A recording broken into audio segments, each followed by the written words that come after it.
The oil boom in the Bakken has been undeniable, and that oil boom has been great for North Dakota's economy, and in some ways very good for Minnesota's economy too. But one of the byproducts of the oil boom is getting a lot of people here in the Lakes area upset, especially in the Detroit Lakes area and in the Park Rapids area, as well as up in the headwaters, basically most of the West Central Lakes region. And that has to do with oil pipelines. Now, there's two different pipelines being proposed to come through our area, the Enbridge pipeline and the Sandpaper pipeline. Both would transport oil from Canada and or the Bakken area to refineries over and, well, really the crude over to Superior, to other refineries, to wherever it's going to be shipped. It is important to worth noting that almost all the oil that's going to go on these pipelines is going to be sold in foreign markets. Very little to any of it is actually going to stay here. The jobs that people talk about, the economic stimulus that people talk about will be the construction of actual pipelines and or minimal staff that it'll take in order to maintain and operate these new pipelines.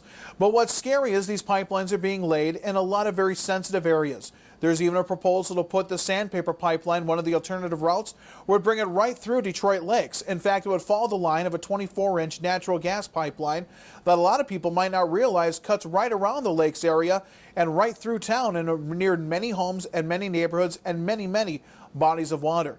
The Enbridge pipeline would go through part of the headwaters Mississippi area, the state parks and so forth. But what a lot of people might not realize, there's already pipelines that are going through there right now as we speak. Now, I understand the idea of pipelines in our area is scary. Let's face it. We've got this water resource that is so important to our tourism industry, so important to the Native Americans with the wild ricing, and really important culturally to the land of 10,000 lakes. It seems absolutely asinine and crazy that we would ever jeopardize that resource with pipeline and oil pipelines and even natural gas pipelines, etc. But the crazy thing is, until I looked at a map of underground piping, I didn't realize how much is already here and how much has been here for 50, 60, 70 plus years. It's been in the ground right now. Now, I'll go right on record as saying, in a perfect world, I don't want these oil pipelines anywhere near our bodies of water. I really don't. If I had my choice, I say these pipelines need to go south, need to go through, I know, farm country, which is still valuable land, but I believe essentially will be easier to clean up and has the less chance of mass contamination if it's in those kind of farm areas. But I'm sure there are issues with that too. But here's the deal when it comes to people that are really protesting these pipelines with all the alternatives. We need the oil. Are you ready to get off your oil dependence today? Quit driving cars, quit using plastic, quit using the convenience of Western world? I doubt it.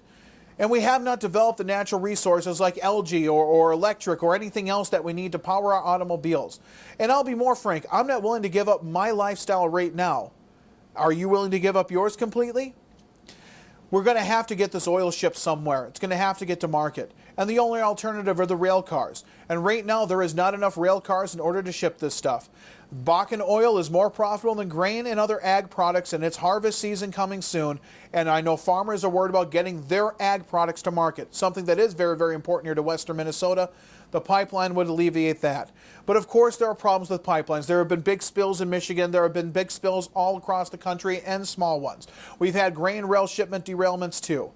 But this attitude of not in my backyard, there might have to be some compromise. I don't want to jeopardize the lakes, but then again, let's be realistic. This oil's got to get to market some way. There's much more at stake than just the bodies of water. But the bodies of water themselves are also very critical to everything we have here in the lakes area. So a compromise needs to be reached.